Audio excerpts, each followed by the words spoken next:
Muito bem, recebo aqui o professor Emanuel Mello, é uma grande alegria. Já tive a oportunidade de estar com ele anteriormente, onde nós falávamos um pouquinho sobre habilidades sociais, né, que é uma ferramenta muito importante, muito interessante, e que você deveria carregá-la, se ela fosse um objeto, você deveria carregá-la como você carrega o seu smartphone, 24 horas com você, porque ela, assim como o Google e outras ferramentas, ela faz toda a diferença na sua vida.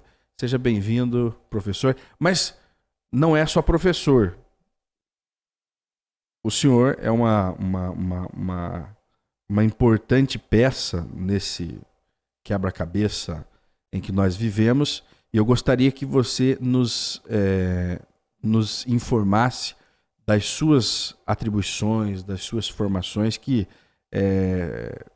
são bastante complexas, inclusive, e que trazem aí uma grande experiência. São muitos anos também trabalhando nisso. Comece com a psiquiatria, né? Psiquiatria não, me perdoe, com a psicologia. Exatamente. Eu sou psicólogo clínico comportamental. Eu trabalho particularmente com as habilidades sociais. Eu entendo que é uma forma de você, olhando para você, desenvolver mais ainda os seus comportamentos. A verdade é que nós somos quem somos porque aprendemos a ser. E isto porque nós fomos modelados. Nós recebemos essa modelagem dentro da nossa casa. Desde o momento que a gente nasce, nós somos modelados para dormir, para falar, para andar. Então, isso faz a diferença. Eu sou formado em psicologia pela Faculdade Evangélica do Paraná. Eu tenho duas pós-graduação na área da família e na área da educação. Tenho também uma terceira pós-graduação como analista do comportamento, porque eu entendo que somos o que somos porque aprendemos a ser assim. Então, basicamente, são os comportamentos que nós temos. E se a gente parar para pensar, nós temos os nossos comportamentos, eles são governados por regras. Nós criamos regras e fazemos isso, grosso modo. Sou também mestre na área da saúde, também eu concluí meu mestrado pela Faculdade Pequeno Príncipe e acredito muito que a psicologia ela está ligada a todas as áreas que você possa imaginar. E a gente precisa compreender que a importância de você ser uma pessoa equilibrada emocionalmente. Tá? Então, a psicologia ela vai lhe auxiliar nesse momento em que você, no autoconhecimento, começa a usar dessa ferramenta, porque são ferramentas que vão levar você a melhorar os seus comportamentos. E isso faz toda a diferença no nosso dia a dia. Professor, a gente só sente a falta dessa habilidade, ou vamos colocar um termo aqui, aprender a lidar com crises. Uhum. Quando nós estamos passando pela crise ou depois que já fizemos ali algo que não tem mais volta, né? Justamente pela falta das habilidades. Às vezes, se nós abríssemos aqui uma enquete, né, e perguntássemos qual é a habilidade social, né, que você gostaria de melhorar, né? Muitos vão falar autocontrole, né? Sim. A inteligência emocional, Uhum. porque as pessoas estão descontroladas, Uhum. né, emocionalmente. Agora, nós conversávamos aqui nos bastidores, que deveria ter sido gravado, né? Mas bastidor é bastidor. Nós conversávamos aqui justamente que há como evitar certos transtornos e distúrbios ou crises estando preparado para elas. Nós falávamos aqui e usamos um exemplo muito comum no cotidiano das pessoas que eram um acidente de trânsito e como você desenrolar tudo aquilo de uma forma, vamos colocar assim, natural, como as coisas deveriam ser, né? Com habilidades sociais, com habilidades comportamentais ativadas, sem trazer maiores transtornos além do transtorno material, né? Que no caso desse acidente que nós estávamos falando, né? Onde não houve vítimas fatais, apenas, né, uma colisão entre os veículos. E aí, o senhor me trouxe um relato justamente de como é passar por um acidente de trânsito, vamos colocar de um porte médio para grave, né? Sem sequelas psicológicas que aí sim podem se manifestar e ter uma duração, né, a longo prazo, inclusive, né? Agora, como se preparar para viver um momento desse com serenidade, se é que é possível que exista isso? Bem, eu posso, dentro daquilo que a gente estava falando aqui no bastidor, eu vou trazer aqui esse exemplo, que para mim é um exemplo muito claro. É um exemplo de como você consegue manter controle diante de uma situação em que você está sob estresse e cria em você uma ansiedade, traz um medo por conta daquilo que você não sabe o que vai acontecer. Porque ocorreu um acidente comigo no dia 1º de janeiro desse ano, no cruzamento de uma das avenidas importantes aqui de Curitiba. O sinal estava aberto para mim, ou seja, verde, vermelho para o outro carro, e na ânsia dele querer aproveitar o sinal, porque era domingo, fim de tarde, 5h30 da tarde, 5h15, tá? Ele achou que não viria ninguém, e eu passei talvez a 30 km por hora. E ele me pegou no meio do carro. Capotei, estava eu, minha esposa e a tia, com 90 anos. E no primeiro momento, o barulho, o impacto é muito forte. E você sente isso. E aí, a primeira preocupação é sair do carro, ver se alguém se machucou, tirar as pessoas do carro. Conseguimos tirar. Automaticamente você verificar se você está bem. Verificar se o outro condutor, o outro motorista também está bem. A passageira que estava com ele se machucou. Precisa de atendimento médico. Alguém já tinha chamado a polícia e o SEAD. Eles vieram imediatamente, não demorou 5 minutos. E aí a gente começa a ver o desenrolar de tudo isso. Para muita gente, houve, além da perda total do veículo, houve morte. E na realidade não houve. Por quê? O veículo é seguro, cinto de segurança, coisas que a gente precisa se utilizar no dia a dia. E aí, coisas básicas. Coisas né? básicas. E aí você está preparado. Quando você vai viajar, você calibra pneu, você veja como é que está o motor, você olha tudo isso para quê? Para que você tenha uma viagem segura. Então, automaticamente, ao acontecer isso, as preocupações foram muito grandes. Tá? E aí, embora eu estivesse extremamente estressado, mas eu estava controlado.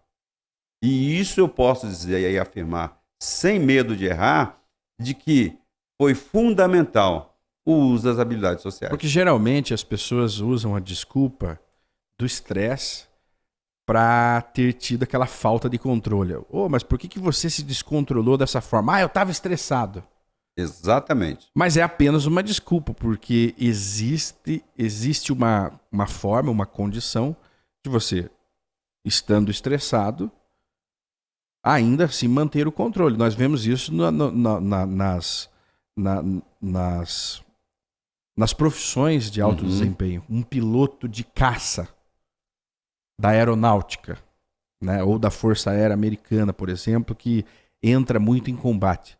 Ele está com a adrenalina no máximo, com o estresse no máximo, mas ele consegue manter o seu controle pessoal e o controle daquele equipamento de milhões que está na mão dele. Agora, mas ele é um piloto dos Estados Unidos. Tá, mas um motorista de trânsito tem uma responsabilidade muito semelhante, que não é sair matando as pessoas no trânsito.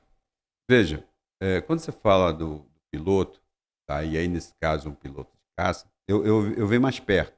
Pega o piloto comercial. 2 momentos que são estressantes. Quando ele vai subir com a aeronave, quando ele vai descer com a aeronave. E ali é adrenalina pura.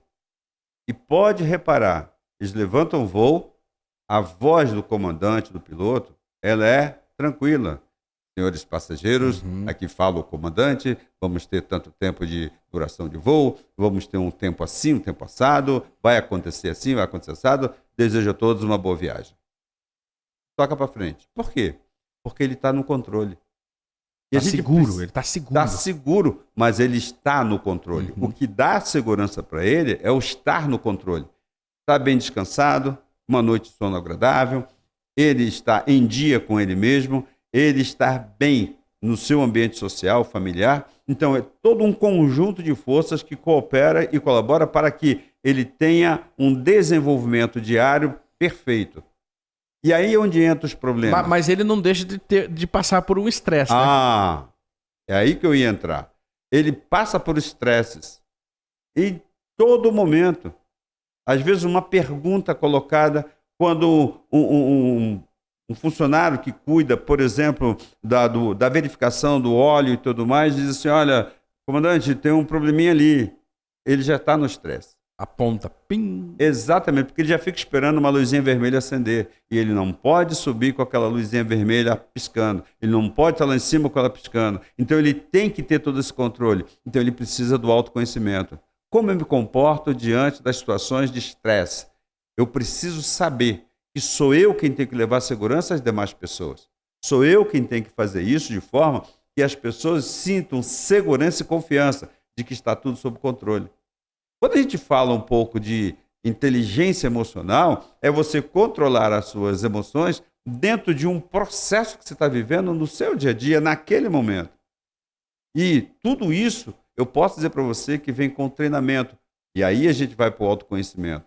Autoconhecimento leva para a automonitoria. Como eu me vejo, como eu sinto, como eu respondo, meu pensamento, meu sentimento e as minhas emoções e o meu comportamento no meu ambiente social. Então, no momento em que você tem esse controle, você consegue... Veja, você está estressado, você está ansioso, você está nervoso, você está com medo, mas você tem controle da situação. Completamente distinto. E a gente precisa aprender a se preparar para situações. Não que elas vão acontecer, mas se acontecerem, eu saber como que eu vou responder a isso. Então, isso faz uma diferença enorme. Isso faz com que você melhore a sua capacidade vou chamar de resolução, da situação em si. E aí é quando você desenvolve todo o seu potencial, toda a sua capacidade de perceber que é você quem está no controle. Não são as suas emoções, não é o outro, é você. Nós nos controlamos porque nós nos conhecemos e sabemos até onde a gente pode ir. Tanto é verdade que no momento em que as coisas começam a acontecer, e se você tem essa autoconsciência, você vai poder dizer, olha, vamos parar por aqui, porque daqui para frente eu não consigo me controlar. Esse autoconhecimento eu preciso demonstrar no dia a dia, mas isso é preparo, isso é treinamento, isso é habilidade, isso é percepção, isso é observação. E eu até lembro que percepção e observação, embora andem juntos, são separados, porque são sentimentos totalmente diferenciados. A observação, você observa o que está em volta. A percepção é o que você sente daquilo que está em volta de você. E você tem que você tem que estar com a sua percepção muito bem calibrada e com a sua observação também. Porque muitas vezes a nossa percepção pode nos enganar e nos levar a nos precipitarmos ali nas reações ao que nós estamos percebendo. E eu acho também a influência do externo. Porque nós estávamos conversando sobre o seu acidente de trânsito, além de você ter mantido um autocontrole ali na hora, né?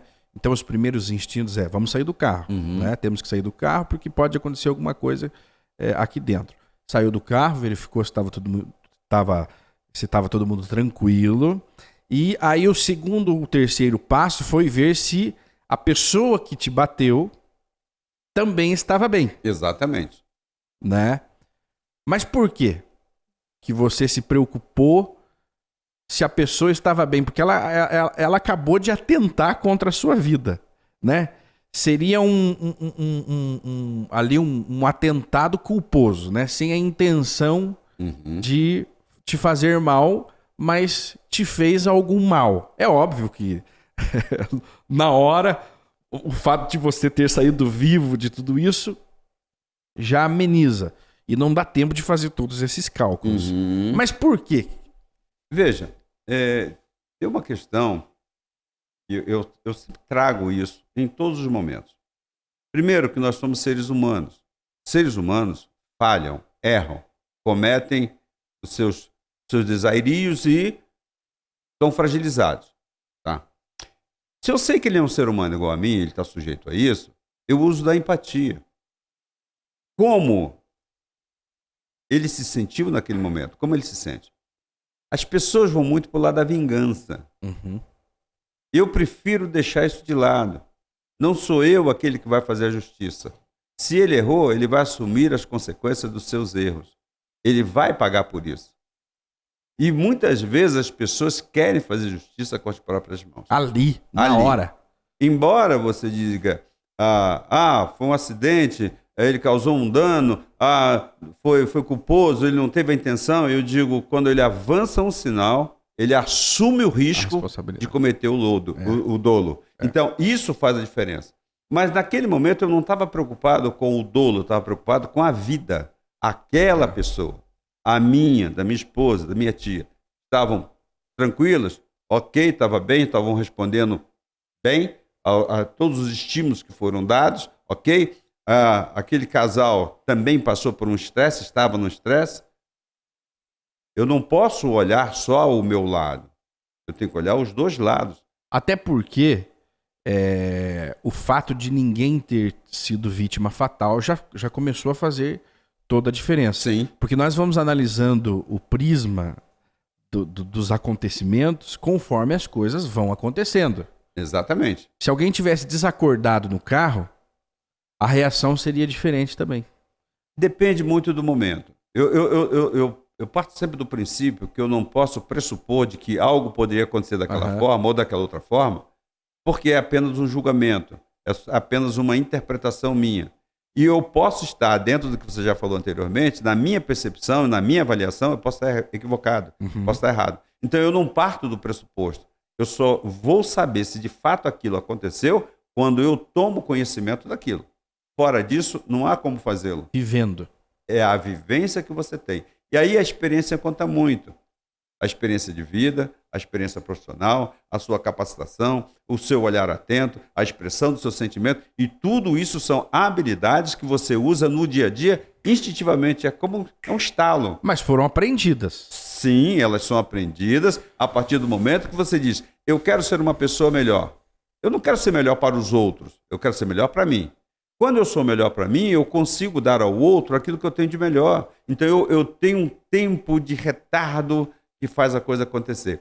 Aliás, eu quero até aqui citar um caso de uma experiência que está válida até hoje, que é o chamado teste do marshmallow, onde um grupo de profissionais da área da saúde fazem uma pesquisa com crianças e ele basicamente diz o seguinte, coloca as crianças, cada uma numa sala, onde tem um marshmallow e tem uma campainha. Uhum. E ele diz assim, olha, esse marshmallow é seu, você pode comer agora.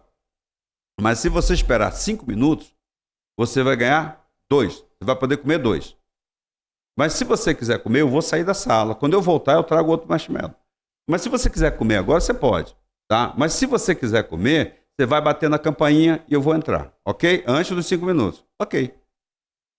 No grupo que foi utilizado como a primeira pesquisa, eles conseguiram perceber que muitas das crianças, muitas delas, olhavam para o marshmallow, respostas emocionais fisiológicas, tá?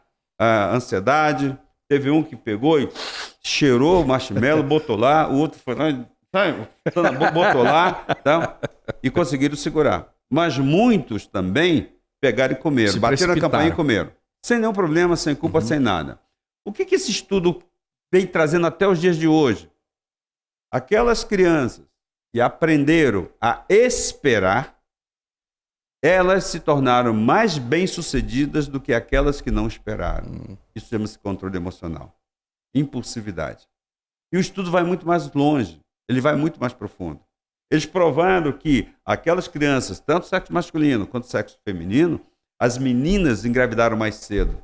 Os meninos não tiveram sucesso na profissão. Muitos não terminaram o seu curso de secundário, não terminaram a sua faculdade. Por quê? Por causa da ansiedade, do ímpeto de querer respostas e resultados imediatos. Quando a gente retarda essa resposta, a gente consegue ter um repertório maior e melhor. Porque você dá um passo para trás e você consegue olhar adiante. Verdade. Então, esse retardo para que você possa ter o prazer mais adiante, torna você uma pessoa melhor. Porque quando a única opção é agir, se você agir, pronto, você já gastou a sua opção.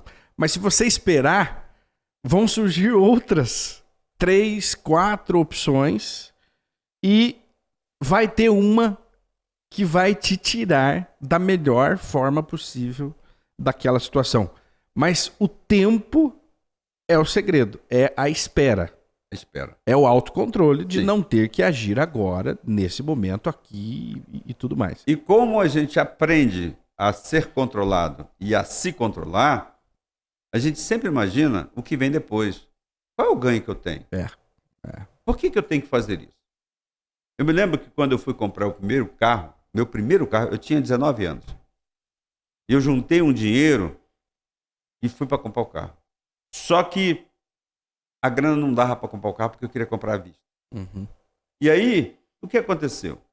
Eu fui até a agência de carros, tá? Perguntei o preço, disse quanto eu tinha, e o rapaz falou assim, não, o carro é tanto. Vamos dizer, no dia de hoje custaria R$3.000 a mais, Uhum. tá? Eu falei, tá bom. Não, mas você pode financiar. Eu digo, eu não quero financiar. Não, mas veja bem, tentou de todas as formas. Eu digo, não, eu vou esperar.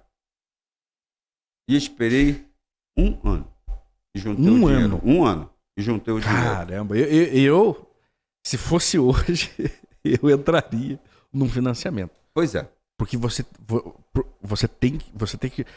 tem aquele sonho, Uhum. né? Sim. Você tem um sonho, você se Sim. preparou para o sonho, Exatamente. 90%. Aham.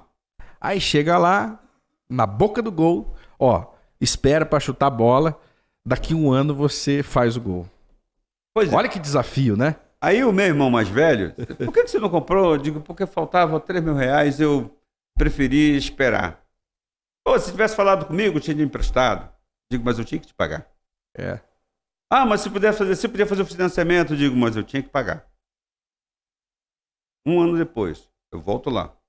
Comprei um carro melhor, por um preço menor, que não era um carro zero, era um carro usado, em melhores condições, pagando à vista. E sobrou um dinheirinho. Ah, e sobrou dinheiro. O prazer que eu tive de ter aquilo fez com que eu tivesse um aprendizado. Qual aprendizado? Quanto menos financiamento eu puder fazer, melhor será para mim. Aí eu aprendi a não fazer financiamento, Gostinho. a juntar dinheiro e comprar. Eu tenho um cartão de crédito, mas eu não faço mais de 3 parcelas. Uhum. Por quê? Você faz em 10, você termina o que você vai 10 meses para pagar lá na frente. 10 meses. E você fica preso.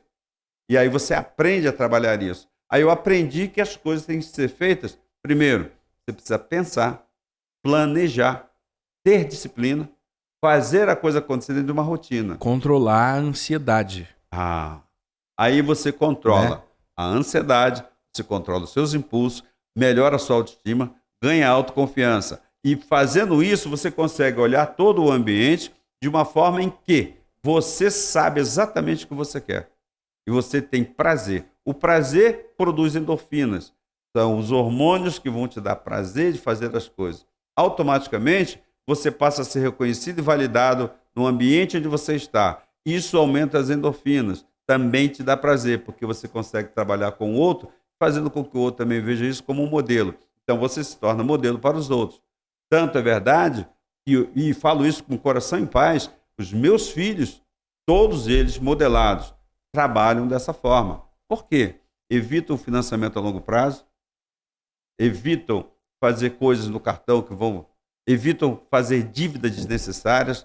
É preciso? É necessário? Eu posso? Eu dou conta? Então, eu consigo responder nesse quesito. Então, eu vou controlando isso. Dentro do perfil dos seus filhos, existe o perfil daquele ansioso? Porque eu vejo que é quase que um problema crônico. É como se fosse uma doença que existe na sociedade atual, né? E ao invés de os governos e o sistema de vida aí vigente trazer a cura ou a vacina, muito pelo contrário. Você é o tempo todo bombardeado com informações, com sensações de que você precisa tomar determinadas atitudes, como, vamos usar aqui um exemplo de comprar. Comprar algo novo, Sim. algo do ano, porque aquilo vai te dar prazer. Sim. Aquilo vai te colocar numa escala mais alta da sociedade, você vai ser visto como uma pessoa poderosa, influente, bem-sucedida. Então você, o tempo todo, você está sendo levado. Você está sendo levado a obedecer uma ordem. Qual ordem? A de compra, a de consumir. Ok. A sociedade funciona assim, embora 99,9% da sociedade não perceba que ela vive sendo instigado o tempo todo a consumir. Né? As pessoas acham que é uma coisa natural querer trocar de carro todo ano. Né? Isso deveria ser ensinado nas escolas e não é. Ou isso deveria ser ensinado em casa e não é, porque os pais não detêm informação. O senhor tem a informação. Mas como que foi o desafio, se é que há um filho ansioso na sua família, de ensinar esse filho ansioso? Veja, pegando o princípio do teste Marshmallow, sempre do prazer. Qual o prazer que você vai ter da realização, quando isso acontece? E se você não acontece, vem a frustração. A frustração aumenta a ansiedade e o nível de estresse. Eu preciso aprender a lidar com essa frustração. Mas eu também tenho que parar para pensar que a ansiedade, todos nós temos ansiedade. A ansiedade, ela te ajuda a você tomar decisões, ir à frente, fazer as coisas acontecerem. A ansiedade que te adoece, que é o transtorno de ansiedade... Um distúrbio, né? É um transtorno, é o descontrole. É o excesso de pensamento e a urgência em resolver. O senso de urgência que é complicado. Porque eu penso, quero fazer um monte de coisa e não faço nada, ou faço e tomo decisões erradas. Então, o que eu preciso? Eu preciso levá-lo primeiro a se conhecer. Autoconhecimento. Como eu lido com esse comportamento nesse exato momento? Para pensar. Por que as pessoas elas cometem os seus desairios e aí depois dizem, puxa, eu poderia ter evitado? Não é porque ela não pensou.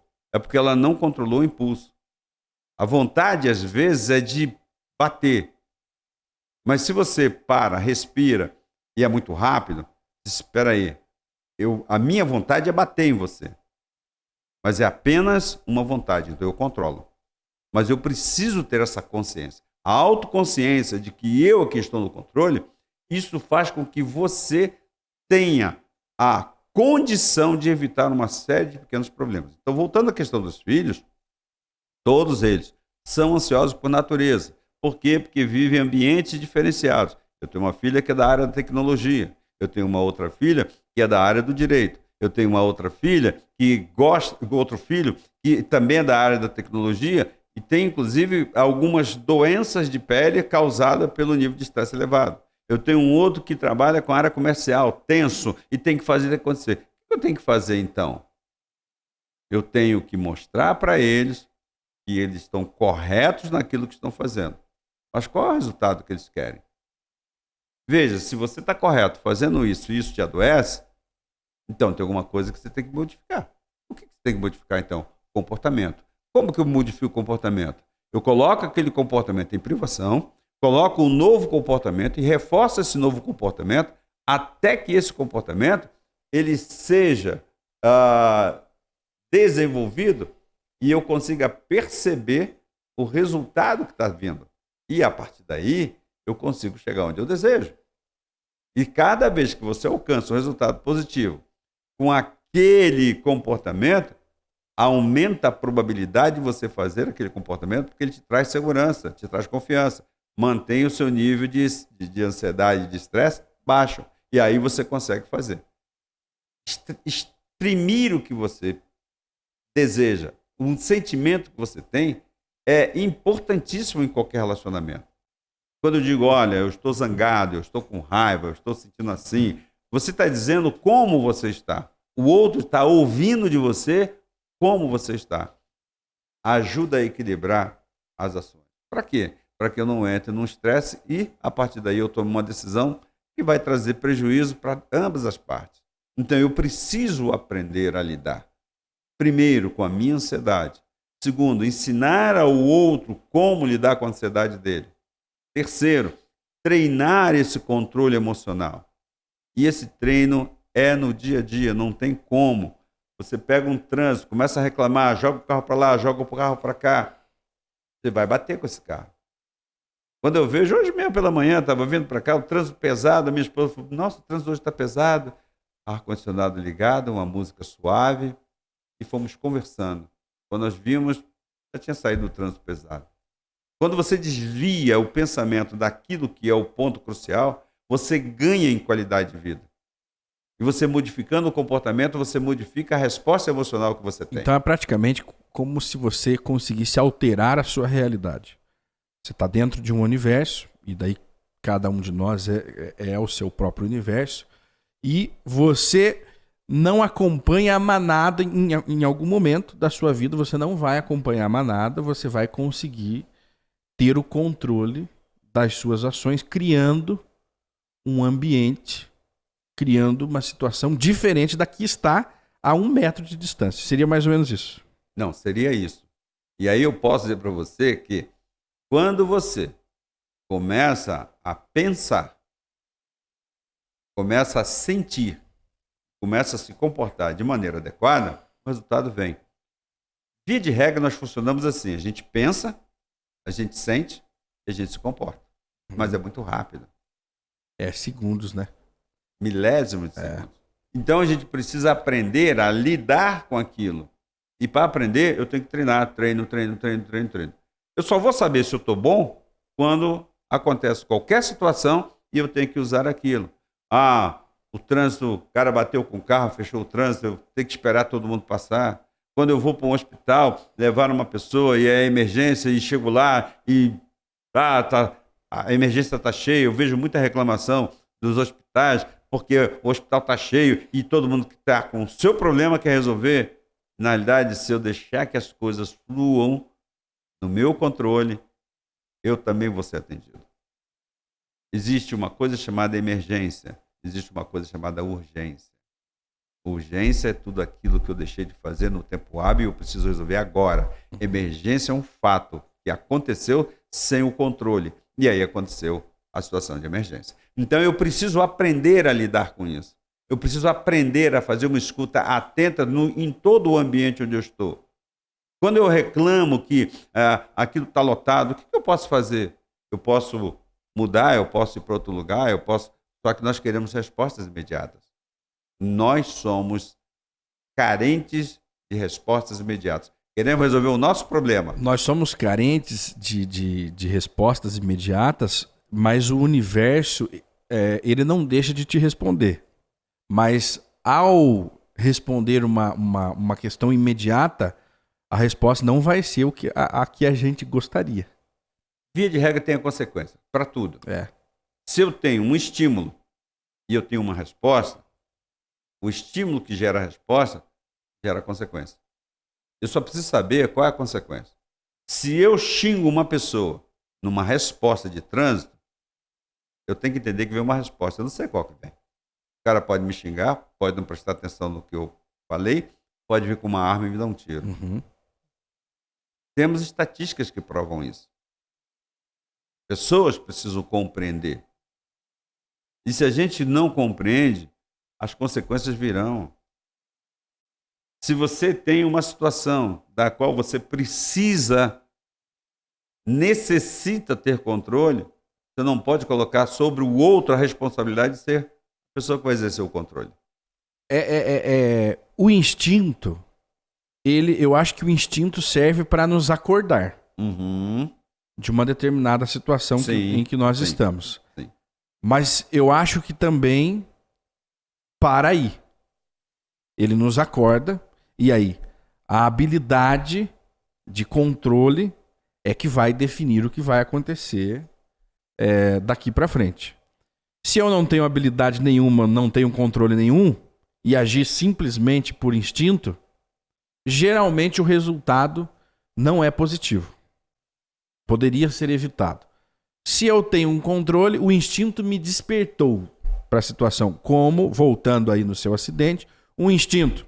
Preciso ver se as pessoas estão bem. Próximo passo, retirá-las do carro. Pronto. Ele te despertou ali dentro, né? Inclusive, você sofreu uma escoriação e foi sentir 3 dias depois. 3 dias depois.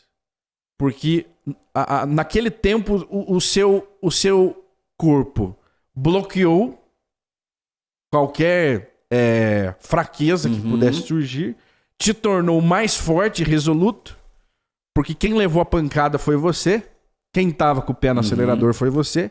Ele bloqueou tudo isso. Olha que interessante, né? E a única coisa que você foi despertado era: eu tô bem, tá todo mundo bem, vamos sair daqui. Aí a vida continuou ali. Sim. Aí nesse caso, a resposta foi: estou bem. Tá?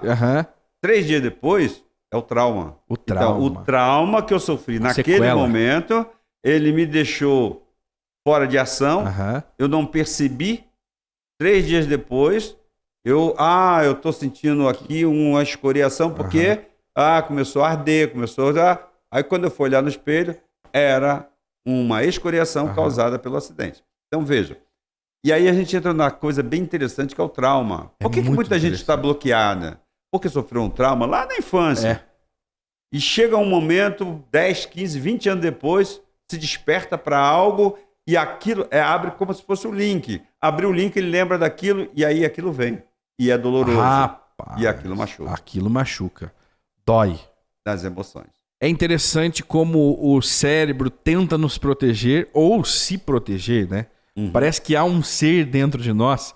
E aí os mais místicos, os cabalistas, vão dizer sim.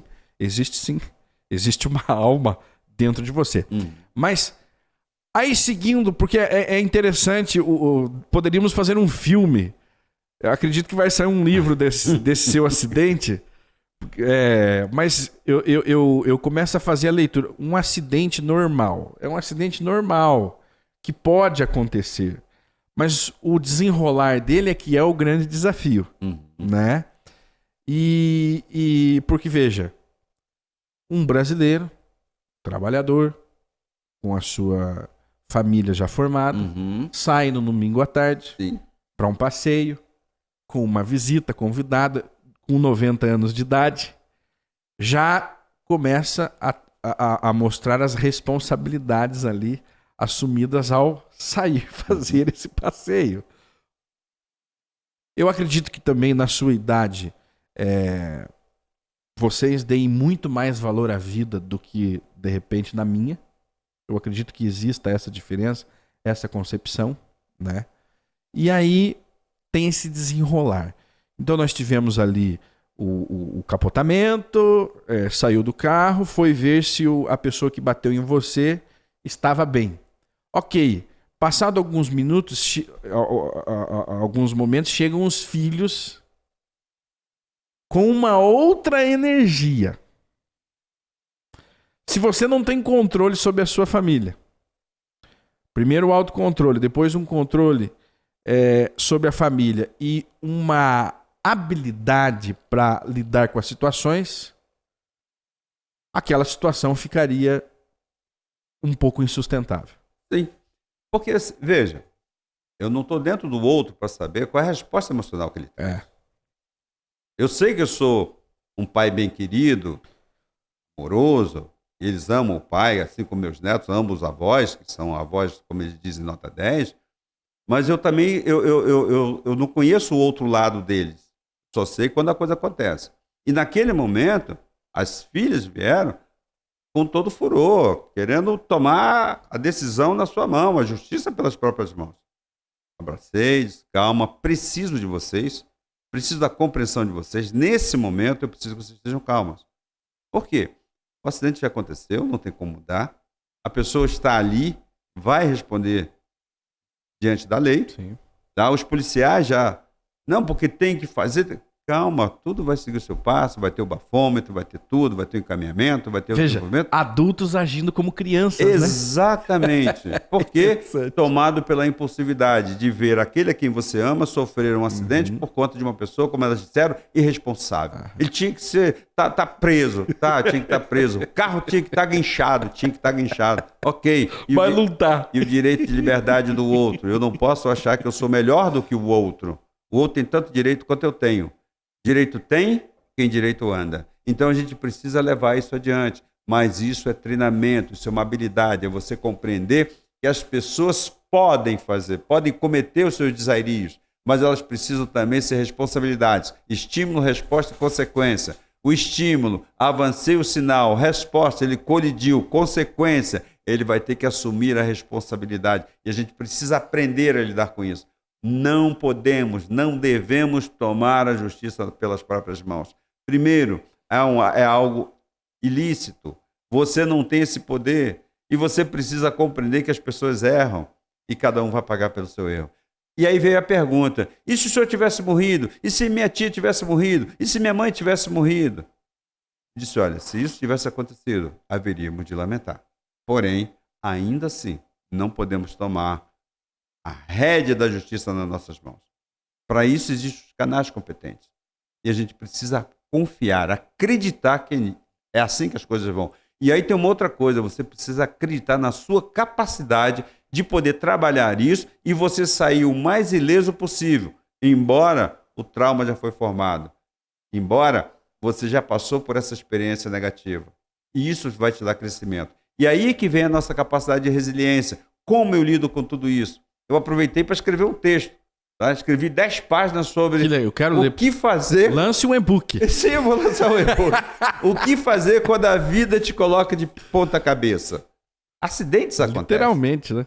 Literalmente. Então, é você poder te usar a sua capacidade de resiliência, tirando coisas boas, positivas, daquilo que parece ser negativo. É o aprendizado.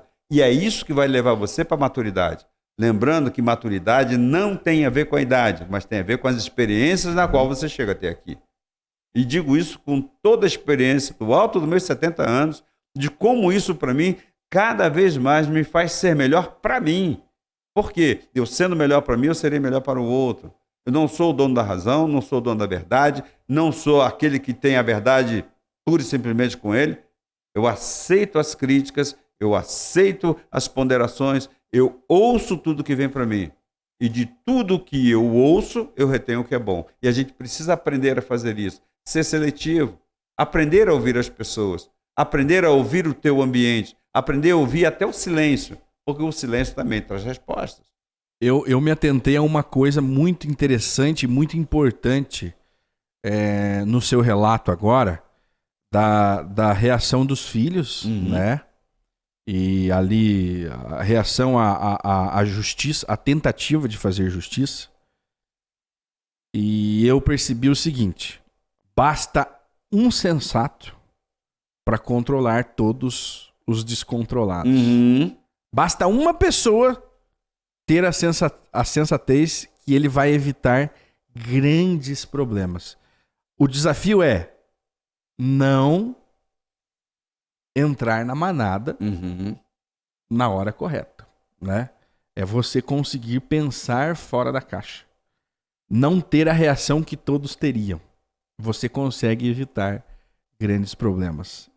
Agora, o desafio é ser esta pessoa. Pois é. O grande desafio que cada um de nós, eu, você, tem é fazer o melhor com o melhor que a gente tem. Eu ouvi o seguinte relato. Eu não expresso meu sentimento porque eu tenho medo que as pessoas abusem de mim e as pessoas tirem vantagens e tudo mais. Porque eu preciso me manter forte. Eu disse, olha, que bom que você pensa assim. Mas eu quero te ajudar a pensar de uma outra forma. Se você expressa a sua fraqueza, onde é que está a sua fraqueza? Não entendi. Pois é. Quando você expressa que você é fraco naquele ambiente, naquele momento, naquela situação, é aí que você se torna forte. Porque as pessoas fortes reconhecem as suas limitações. As pessoas que são fracas, elas não querem demonstrar, elas são mais frágeis. E se você reconhece, já não há mais limitação. E aí já não há mais perigo. Por quê? Porque já sabem até onde eu posso ir. Eu não dou conta. Veja, eu vou para academia, eu vejo lá o pessoal malhando, pegando aquele peso e tal. Eu fico olhando e digo, pô, um dia eu vou pegar aquele peso lá. Mas só que tem um detalhe, eu tenho que me preparar. Eu continuo pegando a quantidade de peso que eu sei que eu dou conta, que é o meu limite. E aí, se der, eu vou. Eu até experimento. Não, é muito pesado, não posso. Eu tenho uma carga que eu preciso carregar. E eu preciso entender que eu também tenho uma carga emocional. O que passar disso é surto. E a gente surta com maior facilidade. O simples fato de você levantar a voz para discutir com alguém já é um surto. Ainda que seja mais leve, mas é um surto. Já perdeu o controle. Já perdeu o controle. Então, como que a gente... É um desafio. Sim. Pelo amor de Deus. E como que a gente controla? No autoconhecimento, automonitoria, usando as habilidades sociais, expressando sentimentos, trabalhando para que você possa, com o outro, modelar e ser modelado. O ambiente nos modela. Nós aprendemos no dia a dia. E se a gente acredita que a gente já sabe de tudo, a gente está cometendo um grande erro. Porque nós temos uma séria tendência de acentuar tudo. Sim. Então, simples situações, nós transformamos aquilo ali, aquele momento, como se fosse a coisa mais importante do mundo. Uhum. Se nós conseguirmos equilibrar, equalizar, agora me fugiu, aferir, alguma coisa parecida com isso, a nossa leitura de mundo, a nossa percepção, eu acredito que nós conseguiríamos evitar muitos problemas, muitas chateações, né? Porque de repente a gente se pega discutindo por conta de um botãozinho de um microfone desse aqui que foi perdido. E criou-se todo um clima, toda uma situação. Eu consegui estressar todo mundo dentro da empresa. Sim. Por conta de um botão de uma máquina. Há de se ter a responsabilidade sobre o equipamento ali disponibilizado? Sim. Mas como que nós vamos resolver a situação? E aí é uma questão de leitura. De você ler, saber interpretar aquilo e ter essa habilidade de resolver no momento correto as situações. Porque é um desafio diário. E eu diria, de hora em hora, você está sendo estimulado a perder o controle. Eu penso agora, eu acho que é o grande desafio do homem manter-se em controle. Nem sempre ele vai conseguir. Tá, mas se você parar para pensar, dentro do que você acabou de trazer, uma peça, um parafuso que controla aquela peça, e de repente aconteceu e desencadeia uma série de sintomas, faz com que as pessoas fiquem estressadas. E que acorda velhos sentimentos, inclusive, né? Exatamente. Por que isso acontece? Porque eu não aceito que aquilo tenha acontecido. Quando eu aceito que aquilo tenha acontecido, não concordo, aí eu tomo outras providências. Mas o que é o aceitar? É ser conivente? Não. O que é o aceitar? O aceitar é, eu aceito que essa peça possa ter sido perdida, mas não concordo por conta da responsabilidade de alguém que tem que cuidar daquilo ali. O ser conivente deixa que a gente resolve, é minimizar a situação. Ok, isso é conivência. Isso é conivência. Agora, quando eu digo, olha, eu aceito que a peça tenha sumido, porém não concordo, vamos responsabilizar alguém. Não é eu achar alguém para ser responsabilizado, não. Quem cuida desse material? Fulano de tal, aconteceu isso, isso e isso. O que aconteceu que fez com que essa peça não estivesse lá?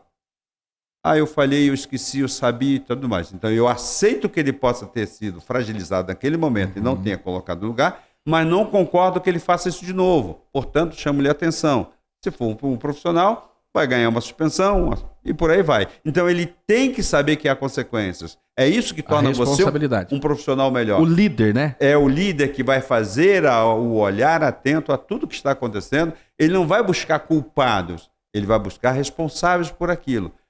Responsáveis são aquelas pessoas que têm a capacidade, o potencial para trabalhar com aquilo e que, se errar, vai assumir as vão consequências responder, né? Vão responder. Responsável não é ser chefe, é responder por aquilo. Por aquilo. E há um probleminha crônico dentro das repartições, dentro das empresas.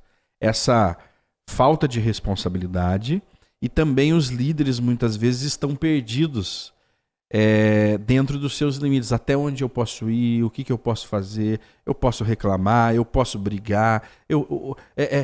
Às vezes a pessoa tem medo de ser líder, Tá, mas aí de ser mal interpretado pelos seus... Aí eu quero fazer uma colocação. Líder que tem medo, líder que fica limitado... Ou que se descontrola. Não é líder. O líder, ele diz, para tudo e vamos buscar solução. O líder, ele não tem medo de errar. O líder, ele tem a capacidade de fazer a escuta atenta no ambiente, ter o olhar mais atento, ter uma percepção mais aguçada, e ele não busca responsáveis. Ele trabalha com a coletividade. Ele vai trabalhando para desenvolver todo um processo. Mas isso só vai acontecer quando o líder, verdadeiramente líder, ele se coloca nessa posição. Ele não busca culpados. Porque ele também faz parte desse processo, ele também é tão culpado quanto o outro. O que ele faz? Ele busca atenuar todo o problema, buscando trazer aquilo que o outro tem de bom. Trabalhar a autoestima. De fato, você tem toda a razão ao cuidar desse equipamento. Mas preciso lhe dizer que em algum momento aconteceu algo que fez com que esse equipamento ficasse à deriva. Posso contar com você? Posso. Vamos trabalhar para que da próxima vez a gente possa ter algo melhor. Ok? Ok. Obrigado por você ter me ouvido. Obrigado por você me dar esse feedback. Então, na medida que eu vou trabalhando isso, eu estou trabalhando a autoestima, reconhecendo que o outro também tem o direito de errar. Agora, eu não posso crucificá-lo. E nem permitir que ele fique errando. Exatamente. Mas quando você é líder, você recupera aquele que errou.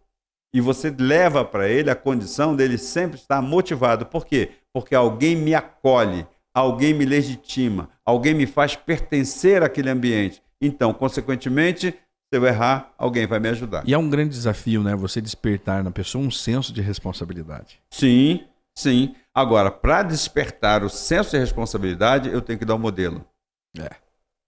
Eu tenho que chegar no horário, eu tenho que sair no horário, eu tenho que fazer as coisas de forma que seja transparente, eu tenho que fazer de maneira que as pessoas queiram cada vez mais participar. Então, o modelo que você dá faz as pessoas quererem te copiar. Por que os filhos copiam o modelo dos pais? Porque eles olham e vejam que eles são a referência. E essa referência faz com que eles se sintam bem. Então, isso vai fazer total diferença no ambiente que ele está, no ambiente que ele frequenta, no crescimento dele, no desenvolvimento e aonde for, aonde ele chegar, pode ter certeza, aonde ele estiver, ele será uma pessoa bem-sucedida. Por quê? Porque ela tem todo um acompanhamento, todo um aprendizado, todo um desenvolvimento, todo um potencial sendo trabalhado. Todos nós temos potenciais. O problema é que a gente não coloca em prática. E a gente tem medo disso. Não coloca em prática, muitas vezes não conhece determinadas habilidades. Exatamente. Né? Foge. Foge ou assume aquilo que não é da sua competência. Exatamente. Né? Você tem um olho maior que a barriga, vamos colocar assim, de uma forma mais simplista. E tem aquele que nega o seu talento. Mas você sabe por que as pessoas negam o seu próprio talento? Primeiro, porque elas não respeitam a sua capacidade a si própria. Segundo, elas têm medo de serem julgadas pelos outros. Porque vão dizer que eu sou isso, que eu sou aquilo, que eu sou aquilo outro. Uma vez, uma determinada pessoa, eu estava fazendo uma palestra, e quando terminou, ele, numa brincadeira, segundo ele, disse assim, você se acha, né? Eu digo, não, querido, eu não me acho porque eu nunca estive perdido. A gente só acha aquilo que está perdido. Eu me conheço a tal ponto que eu posso dizer para você que o que eu lhe disse por convicção do conhecimento que eu tenho na área que eu atuo. Portanto, eu não me acho. Eu não me acho. Eu sou. Entendeu? Eu sou. E isto é convicção. E isso é saudável. Você tá bem resolvido consigo mesmo, porque quem não tem paz consigo mesmo, às vezes se sente um impostor, né? Existe a síndrome do impostor. Se você não conhece, continue acompanhando aqui, onde nós vamos falar sobre a síndrome do impostor. Mas quando alguém te fala, você se acha, você entra em parafuso. poxa, ele falou que eu me acho, mas aonde? O que eu fiz? O que eu ando fazendo? E não, a pessoa estava te provocando, tentando te tirar do seu centro de equilíbrio, que na verdade você não tem, né? Você controla. Se você colocou, dizem assim, ó, um ditado popular, se você acredita que macumba, se você questionar se macumba pega, já pegou. Você tem que ter segurança do que você está fazendo, de quem você é e das suas resoluções. Se você não tem segurança, você fica em xeque. E é horrível você viver em xeque-mate, né? Então, a gente vai voltar àquela questão do autoconhecimento. Quando eu me conheço, eu não passo pelo julgamento do outro. Eu, cada vez mais, me sinto dentro de um processo do qual eu estou sempre em aprimoramento. E isso significa que eu estou em total aprendizagem. E se eu viver essa aprendizagem todos os dias, é normal eu aprender mais, desenvolver mais, crescer mais. Então, eu não tenho dúvida daquilo que eu sou e daquilo que eu penso. Eu me lembro que quando eu entrei na faculdade, tá, eram 60 vagas, eu entrei em 59º lugar. E aí teve uma turminha, você entrou em que lugar? E quando eu falei, nossa, eu digo, querido, eu sei da minha capacidade. O problema não é passar, o problema é chegar lá. O problema é terminar. Quando eu terminei a faculdade, eu estava entre os 10 melhores. Olha só. Então, eu posso dizer para você o seguinte, é você não duvidar da capacidade que você tem, do potencial que você tem, e aí você desenvolver isso com todas as habilidades que você puder. A vida é um aprendizado, e a gente precisa aprender a tirar proveito desses aprendizados, porque tudo vai cooperar para o seu bem. Então, você precisa acreditar nisso. Você precisa compreender que o futuro que você quer depende de você. Nesse teste do marshmallow, inclusive tem um livro que fala, é o teste do marshmallow, tem escrito como subtítulo, a força de vontade é a chave para o sucesso. Verdade. Todo esforço ele é compensado. Se você entende que isto vai lhe dar um futuro, faça. Eu me lembro que eu estudei 4 anos inglês, num curso de inglês. Quando eu fui para os Estados Unidos, eu descobri que eu não sabia inglês. Eu digo, eu não posso voltar para o Brasil sem saber inglês. Sem saber. Me matriculei numa escola para estrangeiros, onde só se falava inglês. E eu me lembro de Miss Samuel, uma jovem super simpática, e ela dizia, você, Emmanuel, você é brasileiro, então você vai falar inglês. Aqui pensa em inglês, fala inglês. 4 meses depois, tirei carteira de habilitação, abri conta em banco, dirigia sozinho. Existe um momento, por conta do estresse, né, que faz Sim, a gente porque bloqueia. aprender. Existe um momento que parece que virou uma chave e o teu cérebro começa, então, a se adequar àquela... Mas é quando baixa a ansiedade, a pressão, quando tira né? todo o medo, quando tira a pressão. Então, eu estou no meu ambiente natural. É assim, ou você aprende. Então, todas as vezes que eu viajei sabendo que o muito que podia acontecer era eu me dar bem. Por quê? Porque eu sabia falar inglês. E inglês é uma língua universal. Você chega em qualquer país você fala. Então, eu sempre estou ciente e consciente da capacidade, do potencial que eu tenho, do que eu posso melhorar. Quando eu falei uma vez numa palestra que eu leio 4 livros por mês, teve alguém que duvidou. Eu disse, compre 4 livros novos e dê para mim de presente, eu vou lhe dizer cada livro dentro de um mês. E ele duvidou. É uma habilidade especial.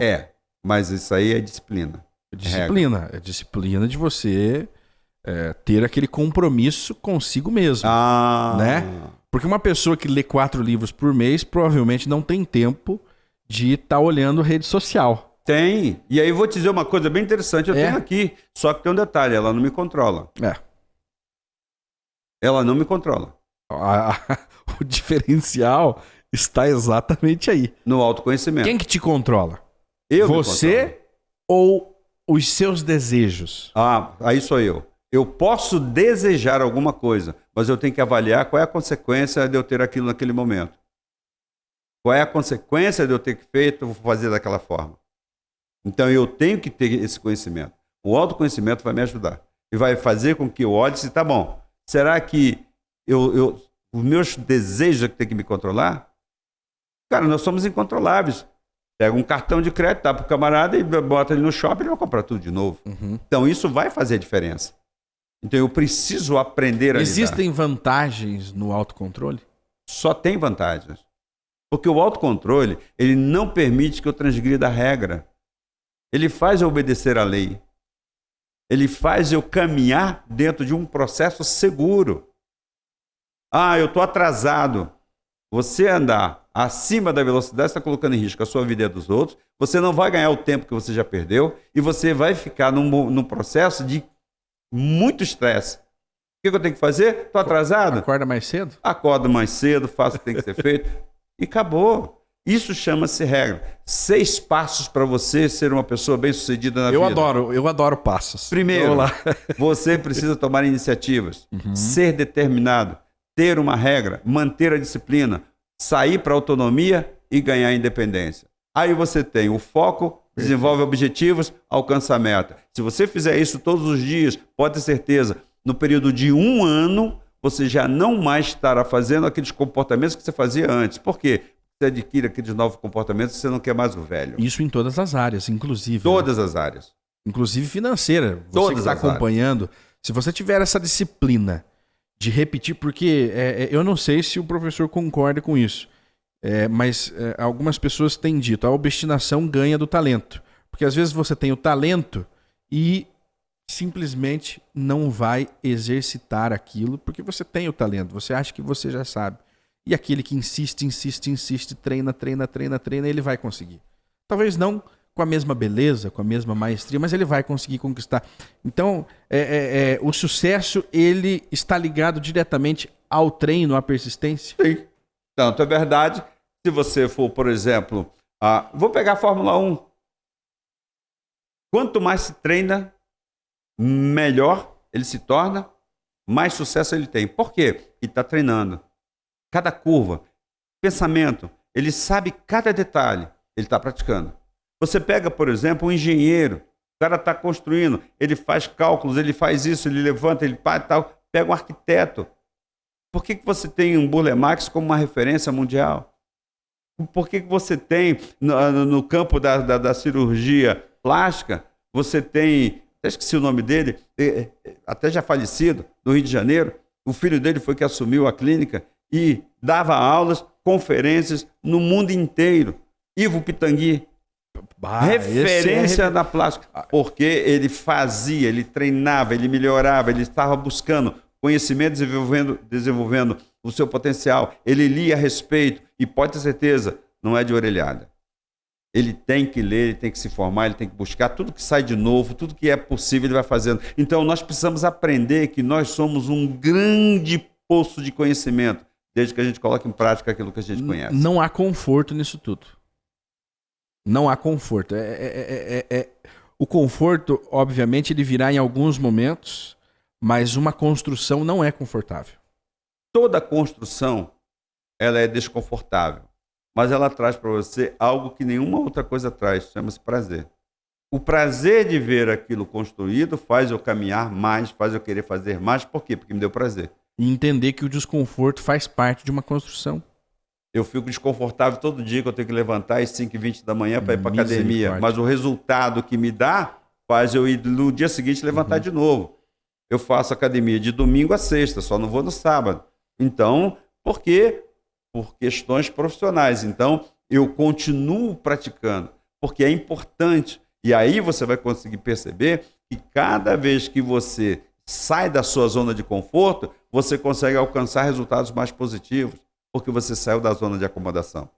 Se você ficar na acomodação, pode ter certeza, você vai gostar. O cérebro vai dizer, fica aí, não se gaste não se canse não. Mas você sabe que o resultado vai trazer para você algo positivo. Viver no conforto é viver sem resultados.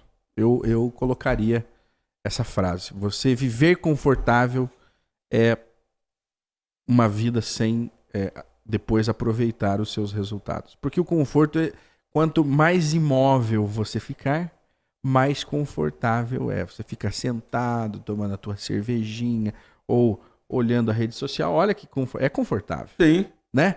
É confortável, embora às vezes a própria rede social seja tóxica para o seu cérebro. Mas você já não percebe mais porque está anestesiado com o seu comodismo. Então eu preciso aprender a viver fora da zona de conforto. É eu saber que aquilo que me incomoda vai trazer um resultado positivo. Eu preciso usar essa capacidade de resiliência. Eu não posso me acomodar com as situações. Eu tenho que sair. Porque, querendo ou não, você é polarizador de outros comportamentos para outras pessoas. Você está sendo visto todos os dias. E todos os dias alguém vai falar alguma coisa, e todos os dias você vai demonstrar algo para alguém, e todos os dias alguém vai falar de você. Vai falar daquilo que você tem, daquilo que você é capaz, do seu potencial. Então, isso te faz uma pessoa diferente. Ser igual, aí você falou sobre a manada, então eu estou na manada, mas eu não sou dela. Eu faço parte, mas eu sou diferente. Olha, eu sou que fora da desafio. curva. Eu sou o ponto fora da curva. Então, eu preciso aprender a olhar para mim como um fator diferencial do meio onde eu vivo. E essa manada é insegura, né? Ela é manada porque ela é insegura. Ela não tem a segurança de estar fora da. Exatamente. Porque ela não tem a consciência do papel que ela exerce e do poder que ela tem para fazer modificações. Por que as pessoas dizem, eu não consigo? Porque eu não dou conta. Porque elas não testaram a sua capacidade, não foram para o risco, não saíram da zona de conforto. Não saíram do cercadinho. Aonde que a manada fica? Ela fica, vamos usar um gado, né? Um gado, e aí temos, dá para fazer muita análise baseado nessa forma de chamar o povão. O gado, ele fica confinado, porque ele tem que engordar, ele tem que dar lucro para um sistema, para um abatedouro. Quanto mais gordinho ele tiver, mais lucro ele vai dar. E aí eles vão te enfiar coisas, né? Comida, bens, redes sociais, informações, notícias, vão te provocar desejos para você comer mais. O desafio justamente é você sair do cercado, só que daí no cercado não tem nada garantido. Dentro do cercado, você tem aquela sensação de que tá chegando a hora da comida. Tá chegando o caminhão para nos levar para o paraíso. Né? E você está cego, você está ali intoxicado com toda aquela forma de vida que você não enxerga. E ir para fora do cercadinho, do outro lado da cerca, tem um pasto verde, lindo, maravilhoso, mas a sua falta de percepção, de coragem, de vontade, impede e faz você ficar comendo aquela comida enlatada que te despejam ali. Pois é, mas aí entra uma questão, que é o que a gente chama na psicologia do comportamento condicionado. Eu estou condicionado àquele comportamento. Então eu tenho cercadinho, eu tenho a minha comida, eu tenho a minha água, não preciso sair dali. É um bicho, né? Estou na minha zona de conforto. Quando eu quero modificar esse comportamento, o que eu tenho que fazer? Deixar esse comportamento de lado. E para deixar esse comportamento, eu preciso colocar o novo. Qual é o novo? Que é o desafio. Eu preciso sair. Para eu sair, eu tenho que olhar para mim e ver as condições que eu estou para poder ir. E aí eu vou para um novo comportamento. Mas olha que desafio, professor. É um desafio gigantesco porque tem que haver um despertar, né? Tá, mas o despertar só vai acontecer quando eu olhar para mim. Não é o outro que diz que eu estou mal. Sou eu que olho para mim. Até porque não adianta. Não. O outro não sabe o que você tem, não sabe como você se sente, não sabe o que você faz. Então você, para dar um modelo, o que você faz? Você faz aquilo ali todos os dias e o outro vai vendo o resultado. E o resultado que vai acontecendo vai fazendo com que você se sinta cada vez melhor. Você se sentindo cada vez melhor, você reproduz aquele comportamento mais vezes. Consequentemente, você melhora. É assim que a gente faz a mudança de comportamento. Eu não gostava de ir para academia. E tem mais de 10 anos que eu vou para academia todo dia. Salvo quando eu tive algumas crises, que aí eu não pude ir por questões médicas, mas fora disso, não. Eu não deixo de ir. Chova, faça frio, sol, calor, não importa. Importa que eu tenho que estar lá, saindo da minha zona de conforto. E aí eu posso dizer para você o seguinte, as minhas conquistas pessoais têm sido de tal forma que faz com que eu me mantenha nesse propósito de estar sempre em movimento, buscando sempre fazer o diferente, entendendo sempre o que está acontecendo no meu ambiente, para que eu possa fazer com que as pessoas possam olhar para mim e copiar o modelo que eu tenho. Quer fazer e ser como eu sou? Faça o que eu estou fazendo. Eu posso te digo com toda certeza, você vai conseguir bons resultados. E aí, quando você alcança um resultado, quais são as duas questões que vêm imediatamente na cabeça? Eu consegui. E as pessoas vão dizer, ele conseguiu. E quando isso acontece, eu sou reconhecido e validado, legitimado e pertencente. a um ambiente onde eu sou o ponto fora da curva. E faz com que as pessoas queiram cada vez mais, olhando para mim, ser quem eu sou. Então, se você quer ser quem eu sou, faça o que eu estou fazendo. É simples assim. Mas eu preciso acreditar. Eu me lembro que no ano de 2017, eu fui desafiado a escrever um livro. Porque você tem uma eloquência, você fala bem, Eu falei, pô, mas eu nunca escrevi um livro. É um desafio. E aí sentei, escrevi o livro em 8 meses. Aí eu descobri que eu posso. Mudei meu comportamento. Comecei a ler mais ainda, sintetizar tudo que eu estava lendo e comecei a escrever. Agora já leva menos tempo para escrever Muito menos. um livro. Um vai ser lançado agora em 2023, agora em abril. Os outros 2, quero acreditar que até o final do ano a gente vai lançar. E isso faz com que cada vez mais eu descubra o meu potencial. Então, eu não estou limitado. Um potencial que antes de 2017 não existia. Não existia. Por quê? Porque eu achava que eu não escrevia. Eu falava bem, eu falo bem. Por quê? Porque eu leio muito. Quem lê muito aprende mais. Quem aprende mais desenvolve mais. Quem desenvolve mais tem a capacidade de, inclusive, controlar o seu ambiente. Só que as pessoas não conseguem perceber isso. Mas eu quero ir para um assunto chatíssimo, que é a prevenção. Mas antes, as pessoas geralmente... O senhor tem 70 anos. 70 anos. Não parece, obviamente, mas uma pessoa de 70 anos que faz parte da manada já diz, eu não vou lançar livro nenhum, eu já tenho 70 anos. Eu já tenho 70, porque eu já vivi tudo, eu já fiz tudo que eu tinha para fazer. E você com 70 anos está planejando lançar mais livros. E tenho certeza que tem muitos e muitos projetos ainda. Mas é uma questão, é uma forma de ver o mundo diferente. De que? Porque é o seguinte, nós somos treinados na infância, e inclusive isso virou uma polêmica nos últimos anos, porque nós somos treinados a nos aposentarmos em algum dia. Mas só que a compreensão dessa aposentadoria é, quando chegar numa determinada idade, eu me aposento e não faço mais nada. Ou seja, eu não sirvo para mais nada, nem para produzir para mim mesmo. Essa é a ideia implantada na cabeça daquele que está trabalhando hoje. Ele odeia o trabalho dele, muitas vezes, mas só que ele tem a única esperança, que é um dia se aposentar. Só que existe um outro mundo, uma outra forma de ver o mundo, que você vai ver a aposentadoria como algo a ser evitado. Porque não há nada melhor do que você produzir e trabalhar e conquistar coisas durante a sua vida.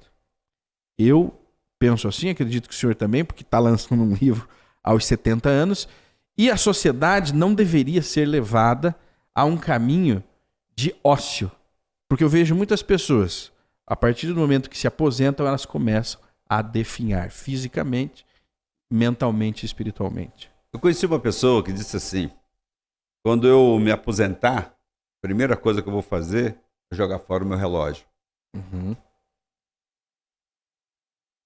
Achei que havia uma certa coerência naquilo que ela estava falando. Embora aceitasse, não concordei. Tá? E a gente tem que parar para pensar que é o seguinte, eu sou aposentado. Mas só que eu trabalho. Trabalho às vezes 10, 12 horas por dia. O senhor está aposentado há mais de 10 anos, né? Sim. Então veja, eu estou aposentado, mas não estou parado. Eu continuo produzindo. Trabalhando. E aí tem uma coisa que eu acho interessantíssima e importantíssima.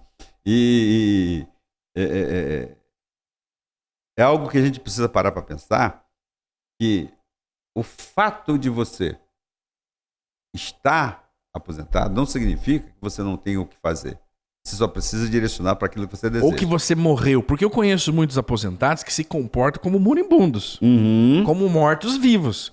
Eu estou sentado no sofá, esperando a morte chegar, e agora os filhos que resolvam a minha vida aí. E é um problema. Sim. Porque ele morre mais rápido. Sim. Porque por falta de perspectivas. Tá. Então eu entendo que eu sou um contribuinte. Então eu contribuo com o meu conhecimento para outras pessoas. Eu tenho um parceiro, um amigo, Ricardo Alves. ele traz isso como algo bem positivo. O que você tem precisa ser passado para o outro. Com quantos conhecimentos você pode alcançar outras pessoas e fazer com que essas pessoas também possam ser como você. Melhorar essa visão. Então, é você motivando pessoas a fazer isso. Então, quando você tem isso arraigado em você, quando você tem essa responsabilidade social, pode ter certeza que o mundo se torna pequeno, porque você vai conseguir levar isso para outras pessoas. Então, eu peguei esse pensamento, essa ideia e trouxe para mim. É uma energia de transformação, né? E aí eu vou dando para o outro. O outro vai ficando bom também, vai passando para outro. E nós vamos formando outros discípulos, pessoas que vão copiar o que você faz e vão fazer sempre melhor do que você já fez. Essa é a beleza do aprendizado. Essa é a beleza com que você aprende. Eu me lembro, eu aprendi a ler, eu tinha 6 anos de idade. De lá para cá, nunca mais parei de ler. E a professora que me ensinou a ler, que me deu um livro chamado Soldadinho de Chumbo, a professora Etelvina, essa mulher foi de uma capacidade incrível de me fazer aprender a ler que eu não gostava. 6 anos já não queria ler. Aprendi tanto e com tanta vontade, com tanto desejo, que hoje eu leio com vontade, com prazer, com alegria. Eu sempre carrego livros dentro da minha mochila. Aonde eu paro, vou demorar, eu pego o livro e vou ler. Por quê? Porque eu ganho conhecimento e eu passo conhecimento. Eu instruo pessoas porque eu também sou instruído. Então eu não desprezo nada do que está ali para o meu aprendizado. Eu já li de tudo que você possa imaginar. Bula de remédio, revista em quadrinho, quebra-cabeça, tudo para poder aprender um pouco mais. E não sou melhor do que ninguém, mas eu tenho sido melhor do que eu tenho sido para mim. E aí tem uma coisa que é importantíssima. Tudo que você faz para você e faz bem feito, você consegue fazer bem feito para o outro. Não porque você é melhor, mas porque você tem consciência do papel que você exerce na sociedade em que você vive. E pode ter certeza, um dia me convidaram para dar aula. Eu nunca tinha sido professor. Eu fui dar aula numa pós-graduação para médicos, psicólogos, nutricionistas, enfermeiros. Por quê? Por causa do conhecimento. E fui dar aula exatamente sobre habilidades sociais. E era lá atrás, mais de 15 anos. E a gente vem trabalhando. E ainda hoje, eu penso que eu posso melhorar ainda mais. Preciso fazer muito mais. Mas para isso, eu conto com pessoas como você, como o Ricardo, como o Cláudio, que está lá em Minas, como essas pessoas que influenciam dentro daquilo que instiga para que a gente possa buscar mais. Eu não sou o dono do saber, mas eu faço parte de uma comunidade de conhecimento, da qual você está inserido, o Ricardo está inserido, o Cláudio está inserido, a Patrícia Napolitano está inserida, enfim, todos estão inseridos. Por quê? Porque um vai instigando o outro a trazer o seu conhecimento. E junto, nessa troca, nós conseguimos crescer um pouco mais. Esse é o grande desafio para o século XXI. Esse é o grande desafio até nós chegarmos ao fim da vida. Eu quero, e vivo dizendo isso, eu quero chegar ao final da minha vida deixando um legado para que as pessoas possam compreender que melhor do que o legado é ele ser o legado. É a construção. Então vamos construir um mundo melhor, vamos construir com conhecimento, com causa. Não é defender causa, bandeirinhas, não. É defender o conhecimento para que você saia da ignorância, para que você venha para a luz e você possa também produzir para outras pessoas. O resultado vai ser sempre: você esteve aqui. Você deixou seu nome escrito na história. E isso vai fazer a diferença. E não compreender que há um prazo de validade, né? O ser humano, ele não tem prazo de validade. Ele vale até o momento em que ele deixa de existir. Sabe uma coisa que eu acho bem interessante? É que não há prazo para você viver. Ué? Você veja, eu li hoje no noticiário, tá? E ouvi também no noticiário, morreu aos 31 anos de idade um campeão de esqui soterrado por uma avalanche de neve. 31 anos. Será que tem prazo para viver? Será que tem tempo para morrer? Ou somos nós que construímos a nossa vida? Houve uma fatalidade. Ok, houve uma fatalidade. Mas onde estava escrito que isso ia acontecer? O acidente que eu sofri, será que não poderia ter vindo a óbito, ter morte naquele veículo? Sim. Mas aprove aquele que é maior, botar a mão e dizer: ainda não chegou a hora. Mas você precisa estar preparado. Você precisa estar pronto. Enquanto ele não disser que chegou a hora, produza, né? Exatamente. Produza, se movimente, saia da sua zona de... Eu não vejo conforto algum em ficar em casa, sentado, curtindo a aposentadoria ali, que é terrível. E aí Raul Seixas, ele escreve uma música e ele diz, não posso, eu estou aqui sentado no meu apartamento esperando a morte chegar. Exatamente. Hello? Para pensar. Olha que terrível. É uma forma de tortura, né? Você está sentado na sua casa, sem ninguém, porque todo mundo está cuidando da sua vida, esperando a morte chegar. Você está se torturando nos últimos dias da sua vida, sendo que, de repente, você poderia estar passando seus conhecimentos aqui numa sala de podcast. E é algo comum, que não vai demandar de grandes acontecimentos para que você possa fazer. Basta você emitir essa energia, o universo vai vibrar ela novamente para você de alguma forma. Pois é. É a questão do saber, fazer, compartilhar, dividir para multiplicar. Porque na medida que você faz isso, você tem consciência da importância de fazer essas coisas. É isso que vai te tornar melhor. Uma pessoa melhor com você mesmo faz você ser melhor para o outro. Ninguém dá o que não tem, nós só podemos dar aquilo que nós temos. E pode ter certeza, temos o melhor que podemos ter. Nós só saberemos disso quando nós colocarmos em prática. E as pessoas disserem, aprendi com você. Hoje eu penso dessa forma. Quantas pessoas influenciaram na minha vida? Quantas pessoas me ensinaram a ser um ser melhor? Quantas pessoas me ensinaram o caminho do bem? Quantas pessoas tentaram me levar para o caminho do mal? Vamos pegar aqui, separa ali e tal. A consciência que você tem do ser humano que você faz você fazer melhores escolhas. E essas escolhas dependem do seu conhecimento, do seu entendimento, do seu desenvolvimento pessoal, social, familiar e, acima de tudo, emocional. Quando você cuida bem das emoções, você cuida bem do que vem depois. O seu comportamento é baseado nas suas emoções. As crianças, elas são modeladas porque elas precisam aprender. E aprender a lidar com toda a sorte de situações. Esse é o grande desafio. Essa é a grande chave que precisa ser virada. E a partir daí, é viver o sucesso. Vamos falar agora, para a gente ir para a reta final, de algo que aparentemente parece ser uma coisa muito chata, mas que eu diria que é o pulo do gato para você ter uma vida tranquila, que é a precaução, você se precaver. Voltando lá no começo do nosso podcast, nós falávamos sobre o acidente de trânsito que você viveu no dia 1º de janeiro de 2023. Aí surgiu uma pergunta na minha cabeça. O fato de você ter seguro do seu carro, do seu veículo, né, de estar tudo, o veículo estar com todos os impostos pagos, está todo regular, porque há uma prevenção, tornou o pós-acidente mais tranquilo na sua vida? Respondendo a sua pergunta, ou respondendo em cima da sua afirmativa, quando você se prepara, quando você tem a precaução, você não tem nenhum tipo de preocupação. Você cumpre apenas os requisitos. Então, de fato, ter o seguro do carro, ter os impostos em dias, tudo me dá uma certa tranquilidade. Para quê? Para eu continuar fazendo esse mesmo comportamento. Eu aprendi, eu não saio de uma concessionária sem o carro estar emplacado e sem o carro estar segurado. Às vezes, o vendedor diz assim, olha, você já pode levar o carro. Eu digo, falta placa, falta seguro. Não, mas faz o seguinte, eu não tenho prazo. Vai demorar 3 dias. Não tem problema. 3 dias não vão melhorar a minha vida, não vai fazer eu ficar mais ou ficar menos. Tem gente que sai com o carro da concessionária sem a placa e sai, não sei o que. O risco é o mesmo, está emplacado.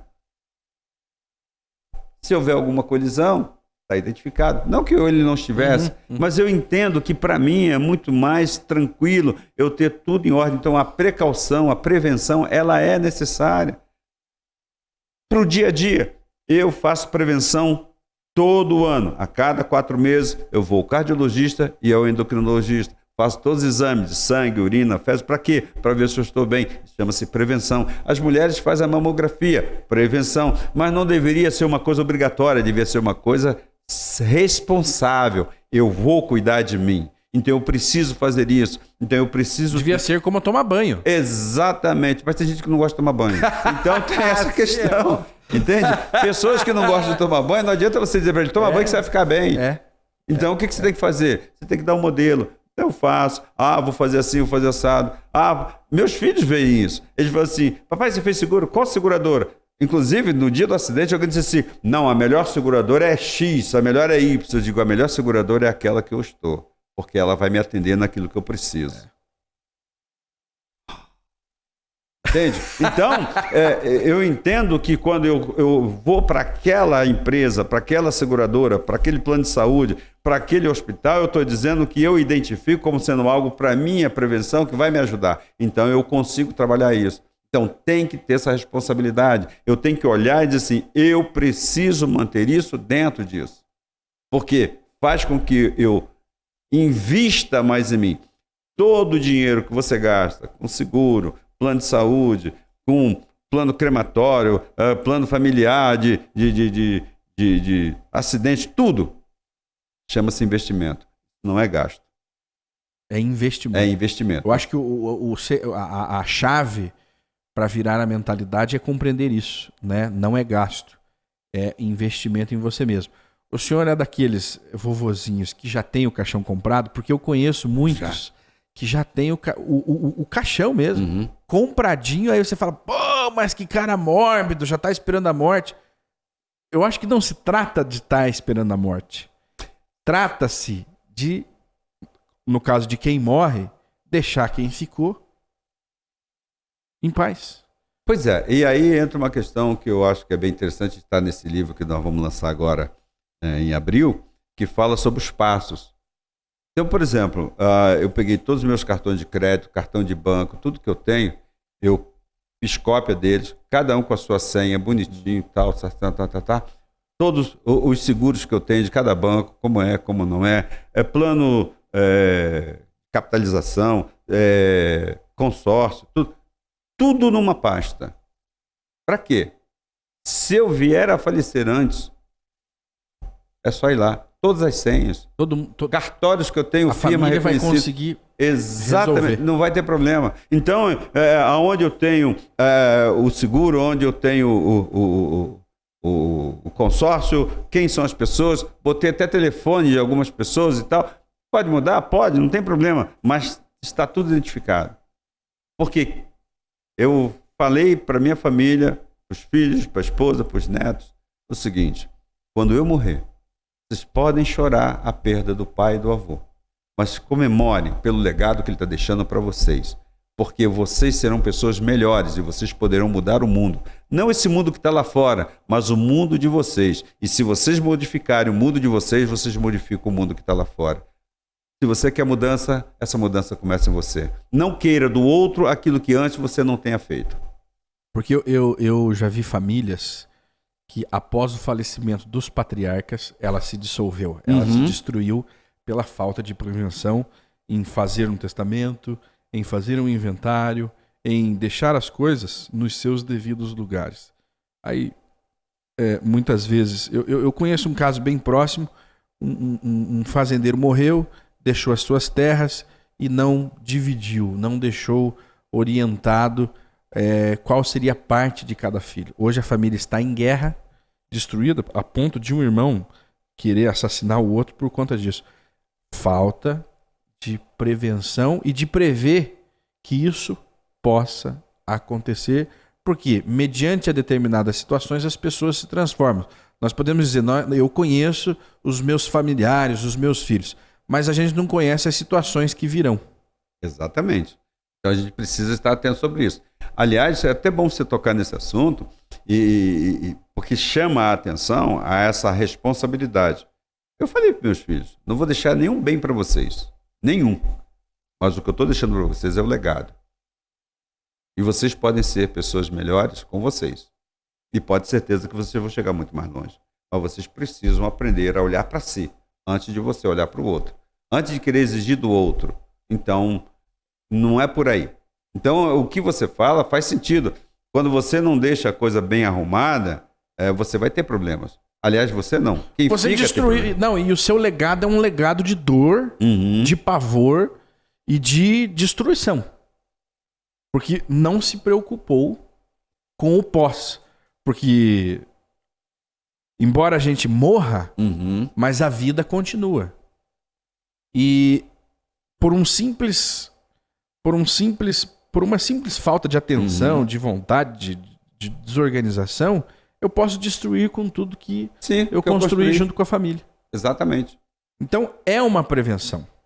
Então, eu vejo senhorzinho, senhorinha, olha, nós já temos os nossos caixões comprados, eu admiro, né? Eu falei, eu não vou comprar o meu ainda, né? Mas quando passar por um determinado tempo, eu acredito que todos devem ter esta prevenção. Tá, vou quebrar esse paradigma. Não é quando passar um certo tempo. A necessidade de você fazer e de deixar pronto é uma preocupação a menos. Você precisa aprender a se preocupar menos. Eu não tenho preocupação, porque eu tenho um plano funeral e eu tenho um plano de cremação. Eu já falei, eu não quero ser enterrado em lugar nenhum. Me soltem na brisa, me joguem no mar, me joguem na floresta, me joguem em qualquer lugar. A palavra de Deus diz, do pó vieste, ao pó retornarás. Por que eu tenho que ter uma gaveta, um lugar para ficar? Amigo, nasci nu, estou vestido, evoluí, cresci. Eu não sabia nada, hoje eu sou um homem que tem algum conhecimento. E eu aplico isso no meu dia a dia. Essa é a grande chave para você virar. É quando você olha para você e você determina quem você quer ser. Não são os outros que dizem quem você é. É você que diz quem você é. Eu não estou perdido. Eu me acho? Não, eu não estou perdido. Por quê? Porque eu me conheço. Então você precisa ter esse autoconhecimento. Você precisa formar isso em você, nas pessoas que estão em volta, porque cada um é diferente de si. E todos cooperam para que todos possam crescer. É através desses modelos que nós vamos conseguir chegar lá.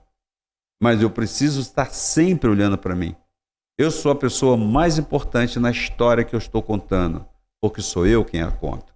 Então eu preciso aprender a tirar proveito de tudo isso, crescer para poder multiplicar, crescer para poder compartilhar, crescer para poder ver as coisas crescendo também. É na multiplicação, não é na divisão. Nasci nu, estou vestido.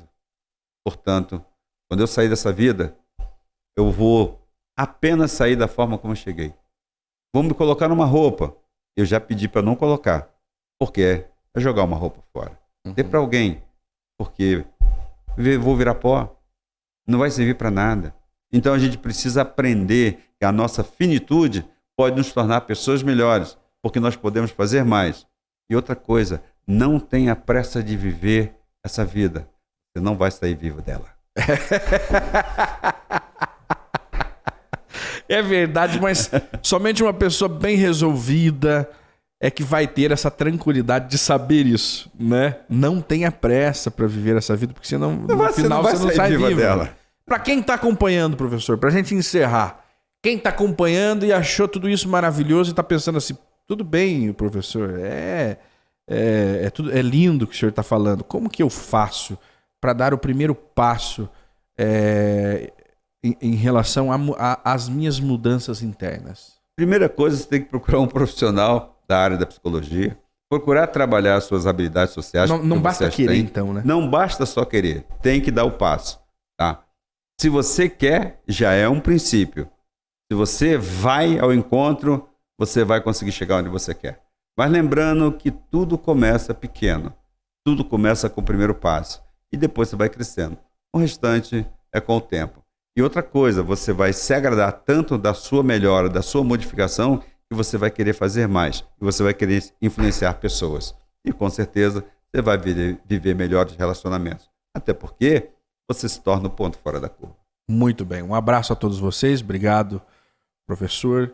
E espero tê-lo aqui muitas e muitas vezes, muitas oportunidades, porque eu acredito que ainda há muito a ser dito, muito a ser falado e ensinado.